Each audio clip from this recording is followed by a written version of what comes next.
Welcome to the Magical Salon, where two regular people, Amanda and James, explore mystical ideas and big questions. From books to pop culture, if it's a doorway to something deeper, we're probably into it. We're not experts, and maybe you aren't either, but that's kind of the point.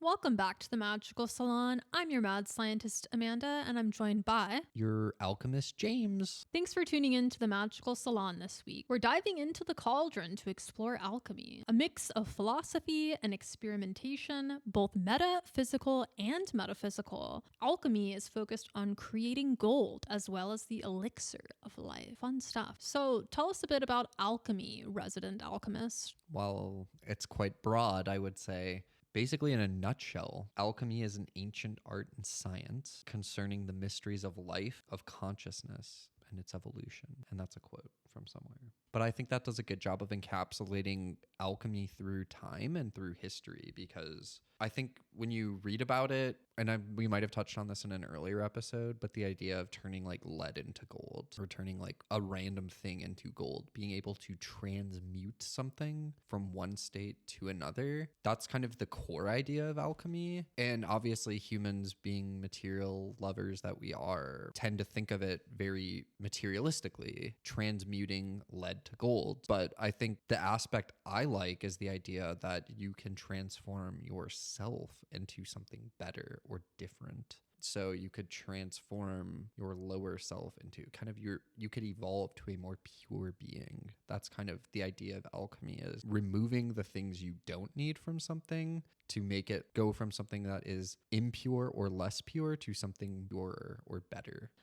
So there's a metaphorical, a physical, and a spiritual element is what it sounds like. And when you kept saying lead into gold, it was reminding me of like water into wine kind of thing. I think, yeah, so I guess how is it different than a miracle? And how exactly are you changing at a spiritual level? You're just like, oh, there's a spiritual purification, but like, what does that mean? And what would that look like if you actually managed to obtain it?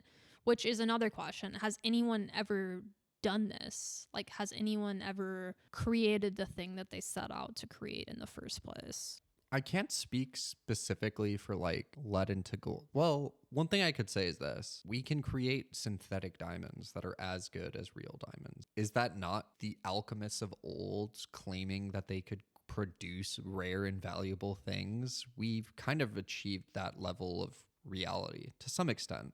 It's not gold, but diamonds are rarer than gold, allegedly, or they're the hardest substance in the universe, and we can now make it. So I think from a physical standpoint, you could look at the modern world and point to things where it's possible. But on a metaphorical standpoint, I think of it as viewing your inner being as something that is evolving and that you can influence how it evolves. So if I never exercise, I could argue I should probably do some degree of exercise. From an alchemy perspective, I could eat a little bit better, or I could do these things. I could eat healthier things. It's kind of the idea of the purity versus impurity, like trying to cleanse yourself, I guess, internally, but also your thoughts. Not just what am I ingesting, like what am I thinking about? Am I feeding my brain good things? Like, am I looking at happy, good stories of the news? Or am I looking at depressing, scary, bad things? Am I watching a bunch of horror movies? Like, that's going to be impacting my mental state, which I think we don't really pay attention to. So what would you say is the allure of immortality? Because that's a key component of alchemical experiments, if you will. Why are people so obsessed with immortality and obtaining it? Well, I'm going to put it on you. Why do you think? Because it does seem like people are obsessed with immortality, doesn't it? I mean, I don't know. I don't have a good answer. I think a lot of it has to do with people want to be young and beautiful specifically. They don't want to get old and not be able to do things. But I also think a lot of it is fear of death and what comes after. And if you are immortal, then you don't have to worry about that. Nor do you need an answer to what comes after or any amount of belief belief in an afterlife because you're not ever going to get there. But I don't know why people are so obsessed with immortality, because like when I was a kid, you know, like we would read like Talk Everlasting. But it just seems like if you're immortal, there would be a level of monotony to it. It would almost be like Groundhog's Day, where it would be the same thing again and again and again. And I think that would grow old. Like in some ways, the human experience is time limited. So if you're immortal, well, you aren't a human anymore. So what are you? So is alchemy the search for going beyond the human? I think it is. And I think you could argue it's the search for knowledge at a very broad level to directly know. Kind of the idea of gnosis, I think knowledge, gnosis, that's kind of the origins of that word. But I think alchemy is kind of humans testing what they know. So by being an alchemist, you could directly experience states of consciousness in the world and kind of assess not necessarily the truth, but what that experience does to you. You can kind of register, I guess. I think one thing that's interesting though about alchemy, for like a brief micro history, so this book that I read by Robert Allen Bartlett, it's literally called like a primer of alchemy, but he has like a very high level explanation. But basically the origins are credited with Egypt. The idea of alchemy, like that was like the earliest civilization with this form of science, and they were like healers basically. So they had a regimented system and way of conceptualizing the world that like considered all elements of how you could heal people. Like you could use this, you could do that.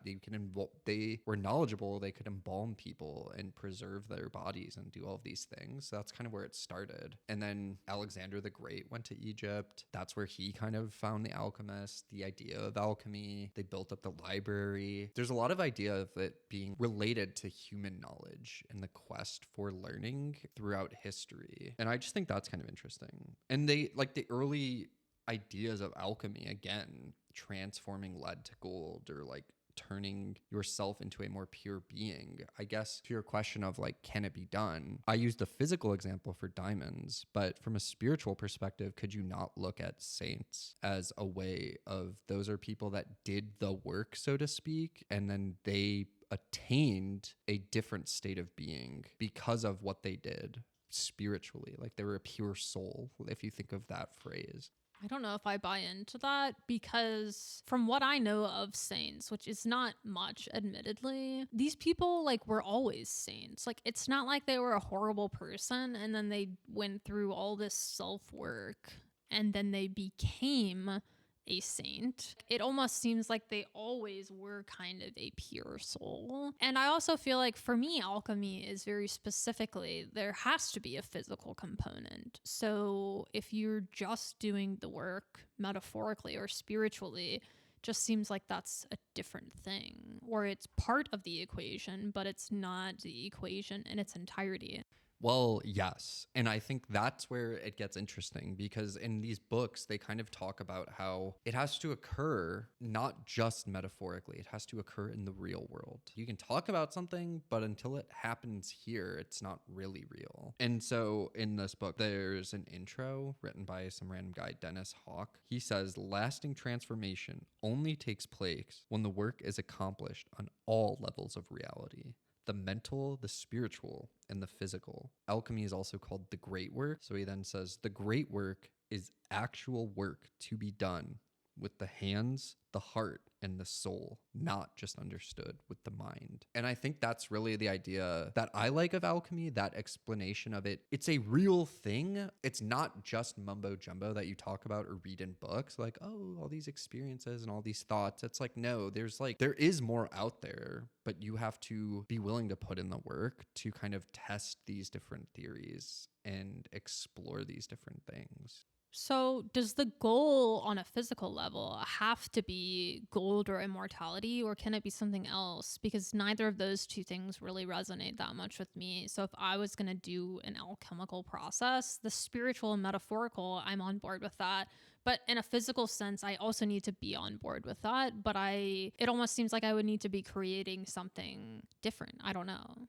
That's why I'm kind of spinning it as view your body as the third element. So to be a saint, you have to be physically capable of doing X, Y, and Z, or going to these places and doing the thing. Like you can write a check to donate, or you could donate your time and help build that thing. Or you could still write the check, but also help physically construct it. You don't just have to be this like patron or a person that doesn't really get their hands involved. And I think that's the idea of alchemy. It doesn't matter how much you pray. If you're not a nice person, you're not a nice person. Like you just don't treat people well. If you don't help people, that's where the work comes in. You can read about it and understand what you're supposed to do. But if you don't do the right thing, it doesn't do anything.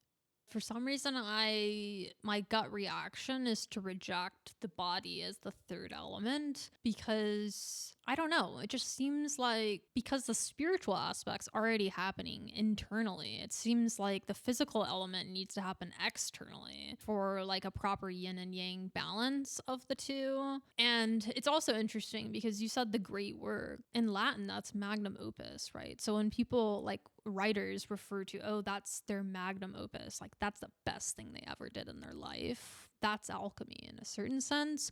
So could you not say that that is the product? That's their physical product of their alchemical process.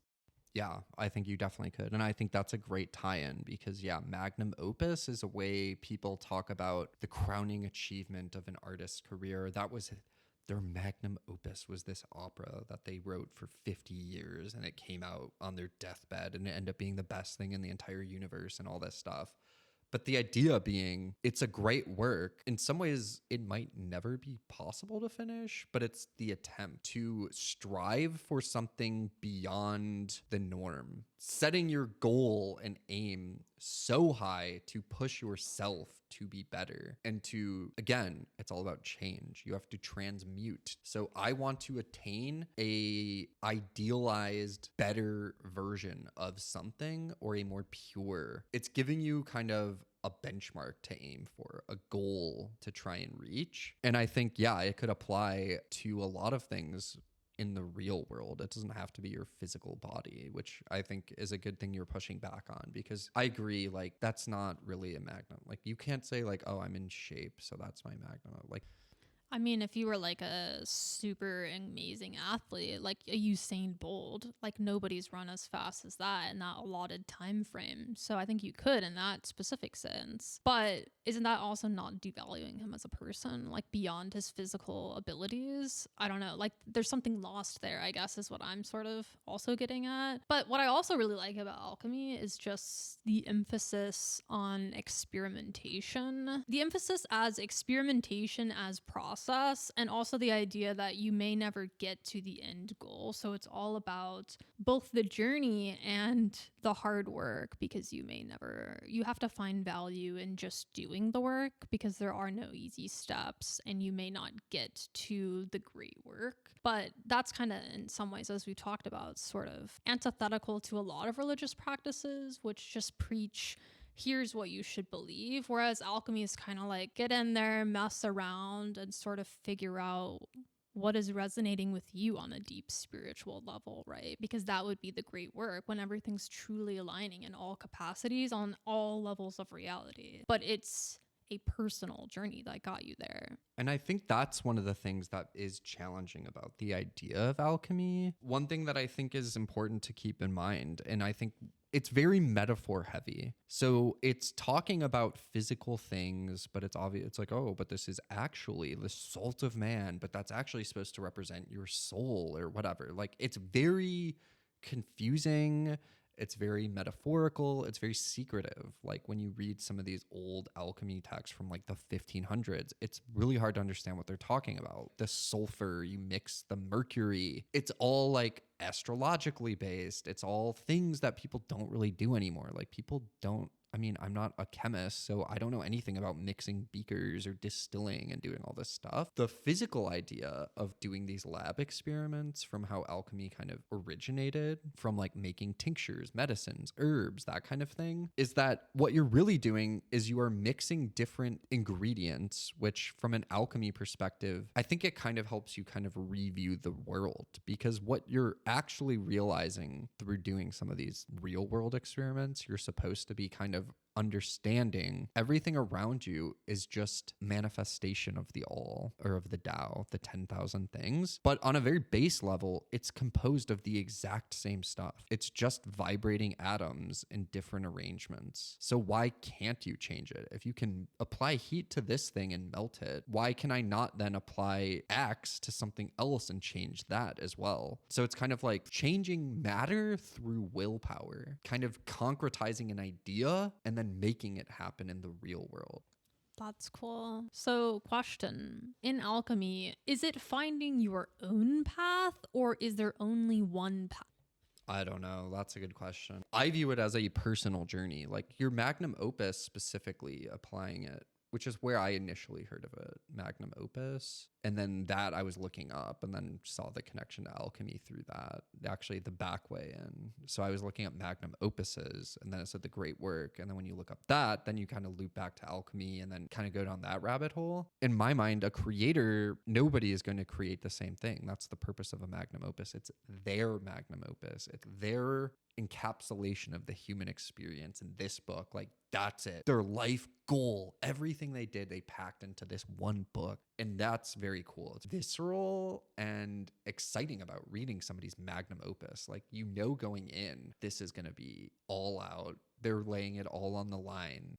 Yeah, I definitely agree. Because I think in order for something to be deemed your magnum opus, not only is it incredible, but it's also incredible within the body of your own work. So even if you are truly an amazing artist, this is still the best thing that you ever did. Well, and then some people only have like one magnum opus, or they only write one thing, but it is their magnum opus and it takes them 30 years to write, or whatever the case may be. But yeah, I mean, they're always unique, they're distinctive, they might be of a time, or they might be creating a new genre. Like, there's usually an experimental element to them, I would say. And so in that way also makes them resonant with alchemy.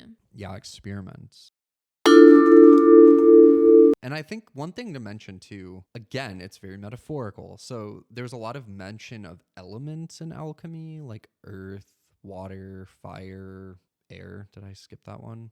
But the idea being, like, from an alchemical perspective, it's not literal water, it's the idea of water. Because water is just energy, right? Remember, fire is just energy, but it's completely different in terms of its interaction in this world, like this reality. So what is the underlying principle of water? What is different in the idea of water to fire? Kind of getting at like the innermost essence of a thing is kind of the idea of alchemy. So that's why you do extractions and burning and doing all this stuff. You're removing the things that are not the essence. You're getting rid of the shell or the facade and getting to the root of something, the core base, the prima materia, as they call it. That's cool. I was just going to say like the essence or something. The prima materia, the first source, the Tao. Like, what is the universe made of? That's the alchemy. That's what you're trying to get at. So in a science way, would it be like atoms or like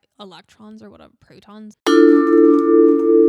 So in alchemy, there's 3 essential principles, I guess, and they are sulfur, mercury, and salt. So the difference at a high level, salt represents the body or vehicle, which allows the expression of the other essentials. Sulfur represents the soul or the consciousness. And then you have mercury, which represents the spirit or the vital life force, the chi or the prana. It is the subtle, spiritualized aspect of the one, pure energy, which to your point is the Tao. So Mercury is kind of the spirit underlying our existence. And then people and their own lives have their own salt and sulfur, their own body and soul, through which they manipulate the all. So in the Mercury, for lack of a better word. It's again, it's very metaphorical. It gets very confusing very quickly when you start reading some of these books. Why do you think that alchemy is considered, or why is it so heavily guarded, so esoteric? It's like totally the embodiment of forbidden knowledge. But like, if the end goal is the great work, which is in some ways kind of like nirvana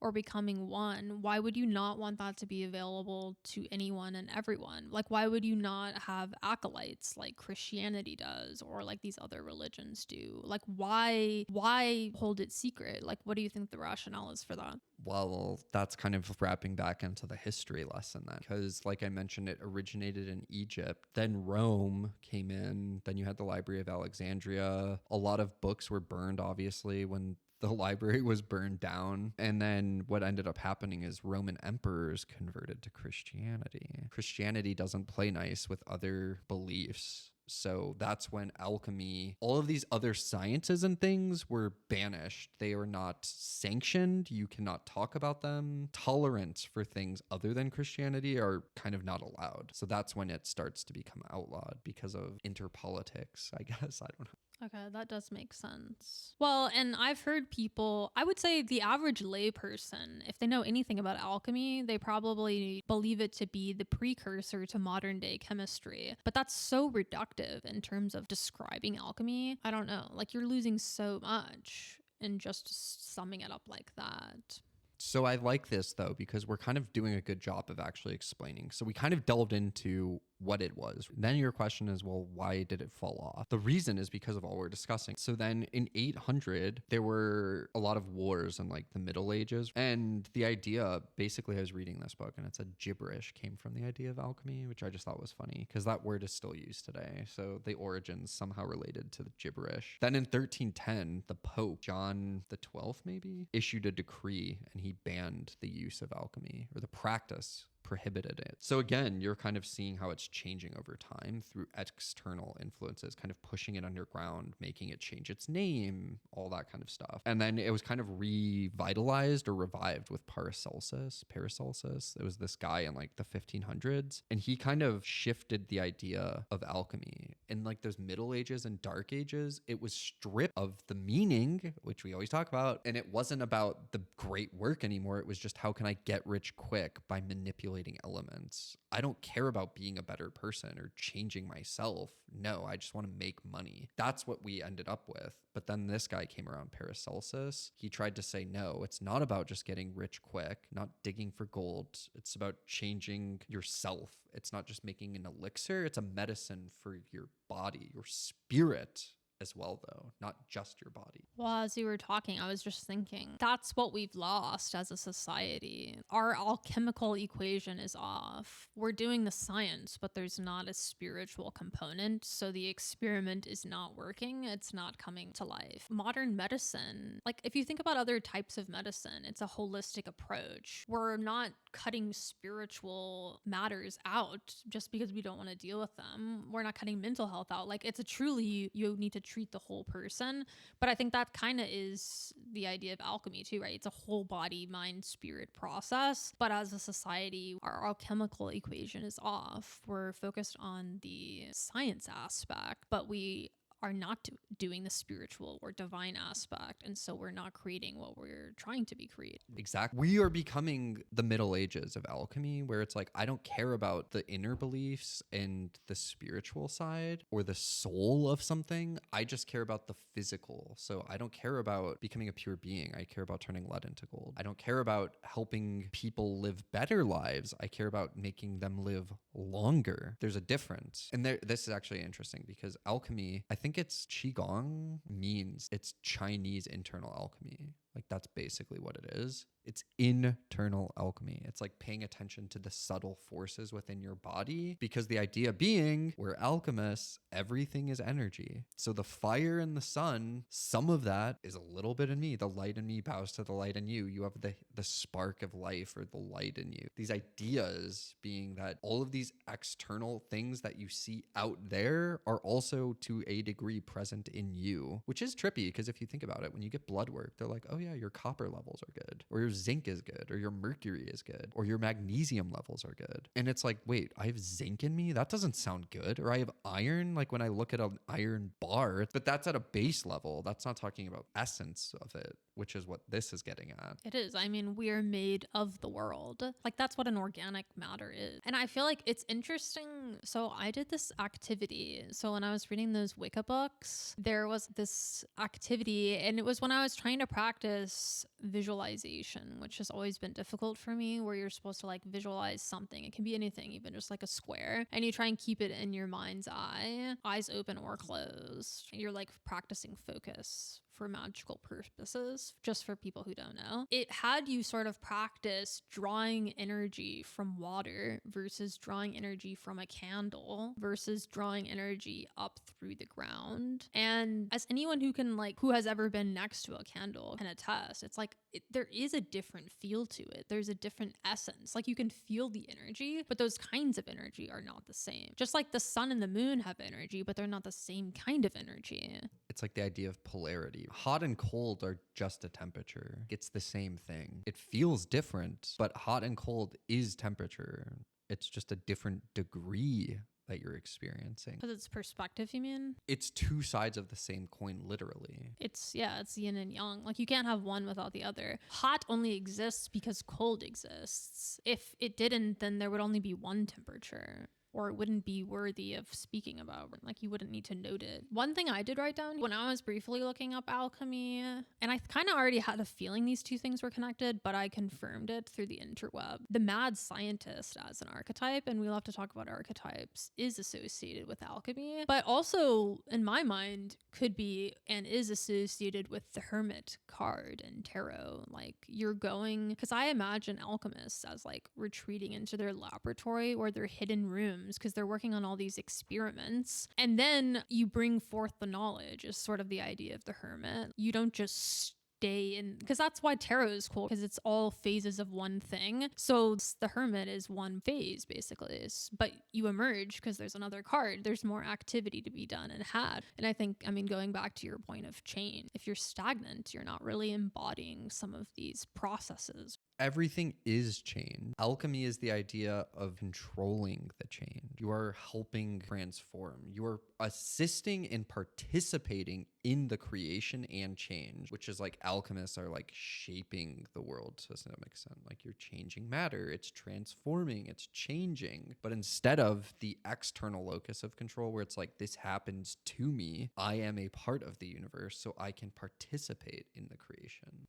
Isn't alchemy it's just magic? Because magic is combining symbolism with something physical, and then an actual effect occurs. Also, you have to have willpower and spiritual essence, and you have to pull energy and power. Like, that's an alchemical process in my mind. Because, if you didn't have that spiritual, like that belief, it wouldn't work either. Yeah, it's magic. I agree. But that's why it's cool, because everything around us is magic then when you think of it. In an alchemical worldview, you would be viewing things more magically. Everything can be interacted with. And to an extent, everything is. All these computers, phones. Somebody was like, it'd be really cool if I could instantly send something to the other side of the world. It's like, oh yeah, humans talked about that. Like telepathy, mind control, like beaming thoughts into heads. That's always existed. Now we can literally do it. I can FaceTime and look at somebody on the other side of the planet right now. So somebody thought of something and then they made it happen. So do you have a weekly wisdom? Again, Primer of Practical Alchemy by Robert Allen Bartlett. But I'm pretty sure this is actually the intro. Yeah, the foreword by Dennis William Hawke. Anyways, he says, quote, "The alchemist becomes an ingredient in his own experiment, and his intention and passion contribute to the outcome." And I just like the idea of that. For alchemy, for magic, and the real world, you are an active participant in all phases. I really like that. That's really good. Alchemy is pretty cool. I don't know if that spurred any additional thought. I will say we definitely are high level hitting this because it's endlessly deep. There's so many books written on this. It's been studied for a million years. To even do it, you need to know a bunch of other stuff. I'm by no means there in terms of like It's kind of like postmodernist novel reading. So have you ever read The Wasteland, which is a very famous T.S. Eliot poem? It's like modernist, or is it postmodernist? And it's just like chock full of references to like a bunch of stuff in the Western canon. But that's kind of how alchemy is too. There's so many references that unless you get the references, you can't get the source material. Well, that's the issue, especially with alchemy, because it fell off from the Middle Ages. Is kind of, it doesn't really exist quite like that anymore, I don't think. I don't know anybody that has cauldrons and is like actually doing some of this stuff that they're describing. Not like to this extent. It's a giant one? I think so. Wow, really? I don't know. That'd be expensive. Cast iron cauldron, that'd be like $500. Was Dexter from Dexter's Laboratory? Was he not? I think he was a scientist, but I guess you could say science is alchemy stripped of the soul. Yeah, which is kind of what I said earlier. Maybe look for a cauldron online or at your local shop. Try and mix some stuff together, but don't forget the spiritual element.